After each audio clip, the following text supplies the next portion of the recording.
नमस्कार, आप देखना शुरू कर चुके हैं HR नंबर 1 न्यूज़ और इस वक्त हम मौजूद हैं हल्का उचाना में। और आज यहाँ पे आदर्श जाट महासभा के पदाधिकारी पहुंचे हैं। उनका जाट जागरण अभियान जो चला हुआ है, उस अभियान के क्या क्या उद्देश्य हैं, क्या क्या एजेंडे हैं, आइए उनसे बात करते हैं। सर नमस्कार। नमस्कार। सर सबसे पहले चैनल पर स्वागत है आपका धन्यवाद और आपके सभी दर्शकों को भी मेरी राम राम। सर आप आज हल्का उचाना में पहुंचे हैं और आदर्श जाट महासभा का एक अभियान चला हुआ है, जाट जागरण अभियान। तो उस अभियान के क्या क्या उद्देश्य हैं?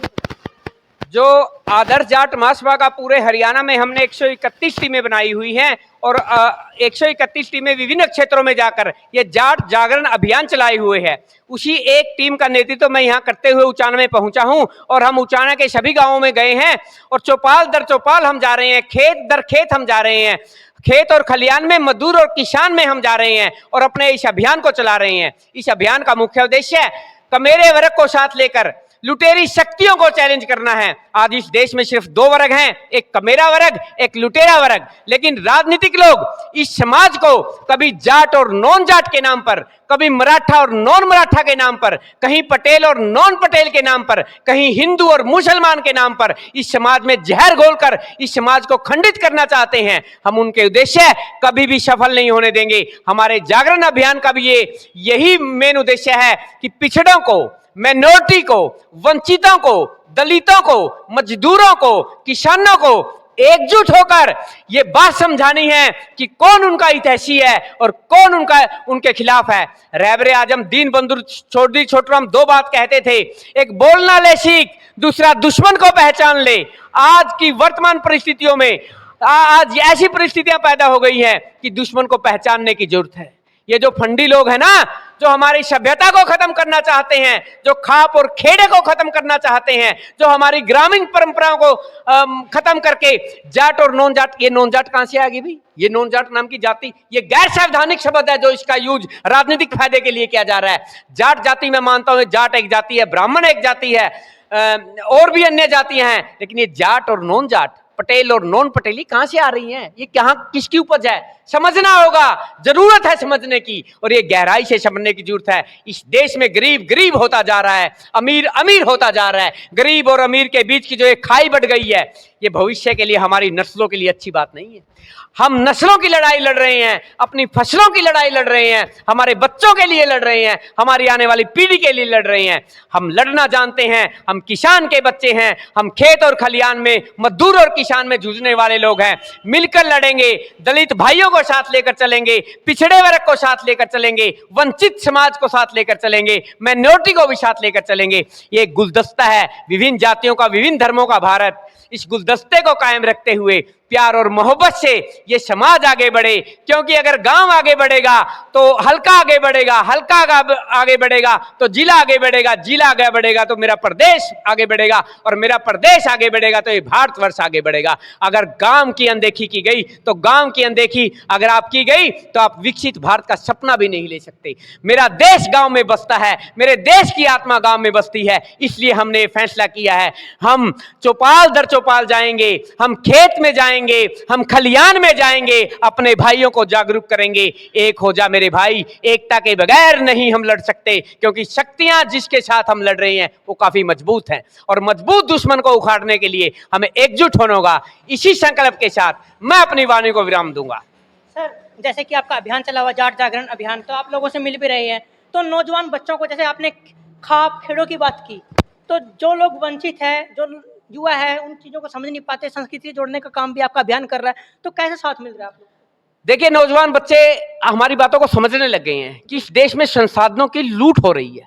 अगर आप देखेंगे कि 2-2, 3-3% जिन लोगों की आबादी है और जो प्राकृतिक संसाधन है 80% उन लोगों का कब्जा है।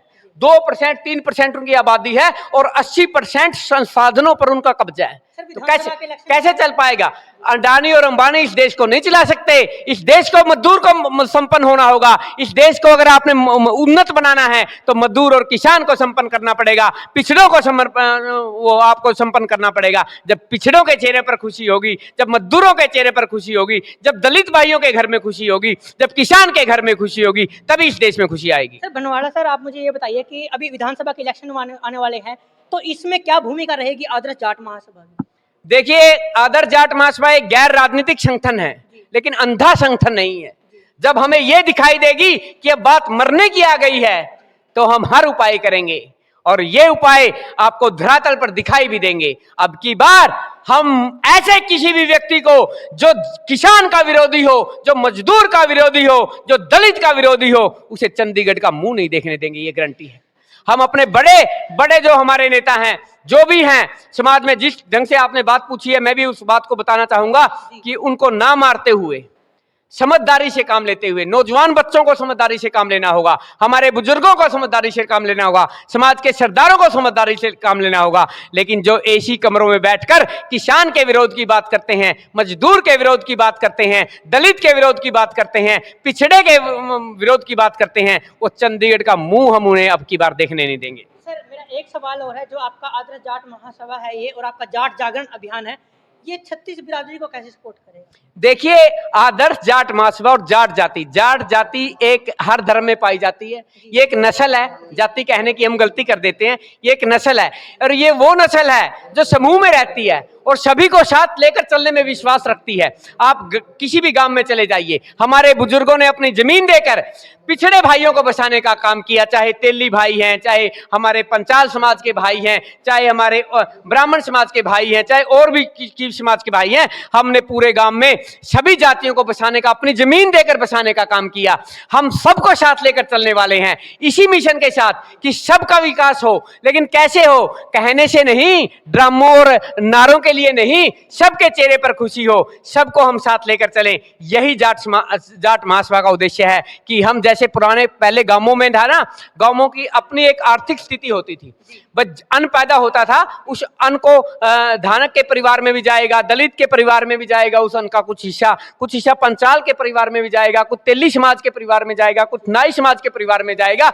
और गांव में हम अच्छे से, हमारे जो बुजुर्ग थे अच्छे से अपना जीवन व्यतीत करते थे, उनकी आर्थिक स्थिति गांव तक सीमित थी। जब से ये मंडी और फंडी शब्द आए हैं ना, इन्होंने तो हमारी संस्कृति को तहस नहस करके रख दिया है। इसलिए हम अपनी संस्कृति को, ग्रामीण परंपरा को तहस नहस नहीं होने देंगे। आज भी हमारे दिल में दलितों के प्रति भी प्यार है, हमारे पिछड़े भाइयों के प्रति भी प्यार है। हम सबको साथ लेकर चलने वाले, काम करने वाले कमेरे वर्ग हैं। हम काम कर कर खाने वाली कौम है, हम लुटेरे नहीं हैं। तो हमारे तो सबको साथ लेकर, जाट जागरण अभियान का उद्देश्य यही है कि 36 बिरादरी को साथ लेकर चलें और 36 बिरादरी का जो गुलदस्ता है वो महकता रहे। जब ये महकेगा तभी समाज महकेगा। सर, आप राष्ट्रीय अध्यक्ष भी हो आदर्श जाट महासभा के, तो युवाओं को विशेष तौर पर क्या मैसेज देना चाहेंगे? मैं युवा साथियों को यही मैसेज देना चाहूंगा कि किसी के बहकावे में हमें नहीं आना है, विशेषकर उन लोगों के जो हमारे अंदर फूट डालने का काम करते हैं, जो जाट और नॉन जाट की बात करते हैं, जो हिंदू और मुसलमान की बात करते हैं, जो मराठा और नॉन मराठा की बात करते हैं, जो पटेल और नॉन पटेल की बात करते हैं। ऐसी शक्तियों को मुंह तोड़ जवाब देना है, उनको बताना है कि हम एक हैं, हमारा गांव एक है, हमारा समाज एक है, हमारे खाप और खेड़े एक हैं और एकता के साथ ही हम आगे बढ़ने का, समाज को आगे बढ़ाने का काम करेंगे। सर, आप यहाँ पे पहुंचे हो तो आप क्या कहना चाहेंगे?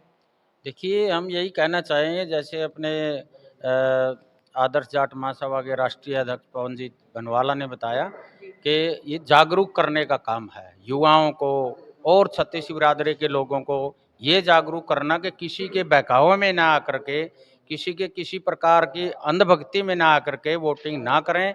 आप पहचानें कि कौन युवाओं को रोजगार दे सकता है, कौन युवाओं के भविष्य को उज्जवल कर सकता है, कौन एजुकेशन दे सकता है।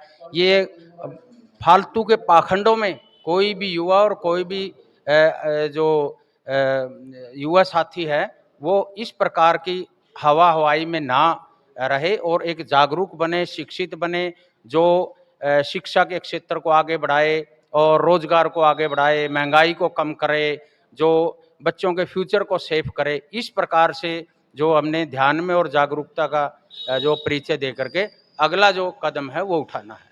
सर, आप यहाँ पे पहुंचे हो हल्का उचाना में, आप हाँ जी, क्या कहेंगे? हम यही कहना चाहेंगे, जो अपने अध्यक्ष हैं, जो अपने बड़े भाई पवन जी हैं, जो उन्होंने बोला है एक एक बात सत्य है और इसी तरह से हर बंदे को, हर इंसान को गहराई से लेकर, अपने दिल से लेकर चलना होगा।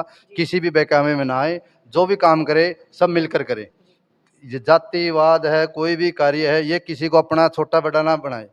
जो करना है अपने मन से करे। जो पहले भाईचारा था, आने वाले बुजुर्ग कहेंगे जो, वही चले और वही चलना पड़ेगा। उसी से हम एक सर, हैं। कहीं ना कहीं आपको लगता है कि राजनीतिक जो पार्टियां आती हैं वो कहीं ना कहीं ये तो करते हैं। जैसे विधानसभा के इलेक्शन आ रहे हैं तो कहीं ना कहीं ये तो अब हर बंदा, हर जो भी है वो पार्टी के नाम पर ये बहकावेगा। हर इंसान को ये बहकावे में डालेगा कि हम ये करेंगे, वो करेंगे, हमने ये नहीं किया। तो ये सब इनको छोड़ के, इनको भूल के, पहली बात है कि हमें एक बनना है, एक रहना है। और जब हम सारे मिलकर एक हो जाएंगे तभी हम आगे बढ़ेंगे। तभी हमारे घर से कोई भी जमींदार है या कोई गरीब का है, वही वाला जो बच्चा है वो आगे जाएगा। तब अपना देश सही चलेगा और बढ़िया चलेगा। नमस्कार सर। नमस्कार जी। सर, आप क्या कहना चाहेंगे ये जो जाट जागरण अभियान चला हम हुआ ये है? कहना चाहेंगे जो प्रधान जी ने एक एक शब्द कहा है, बहुत सही कहा और हम इनके साथ हैं। बस इतना ही कहना चाहेंगे। हम इनके संतुष्ट हैं, हर बात से संतुष्ट हैं और बिल्कुल इनके साथ हैं। और आपका चैनल का बहुत बहुत धन्यवाद करते हैं। तो ये थे हमारे साथ आदर्श जाट महासभा के पदाधिकारी। कहते हैं कि इंसान बनाइए, इंसानियत बनाइए। किसी भी ऐसे जो इन्होंने शब्द यूज किए हैं कि गैर जाट, नॉन जाट, ऐसे शब्दों का प्रयोग ना करें। गैर संवैधानिक शब्द हैं ये। भाईचारा बनाइए। नस्लें और फसलों की लड़ाई, नस्लों की और फसलों की ये लड़ाई लड़ रही हैं। तमाम राजनीतिक मुद्दे भी उठाते हैं, सामाजिक मुद्दे की भी बात करते हैं और हर जगह ये अपने उन मुद्दों को रखते भी हैं। चाहे किसान आंदोलन की बात हो, सबसे आगामी रहे हैं पवनजीत भनवाला सर, और ये आगे भी ऐसे मुद्दे को उठाते रहते हैं। और जो जाट जागरण अभियान इनका चला हुआ है, तो इसके बारे में आपकी क्या राय है, कमेंट बॉक्स के माध्यम से हमें ज़रूर बताइए। और ऐसी ऐसी आगे राजनीतिक और सामाजिक खबरें देखने के लिए हमारे साथ देखते रहें HR नंबर 1 न्यूज़।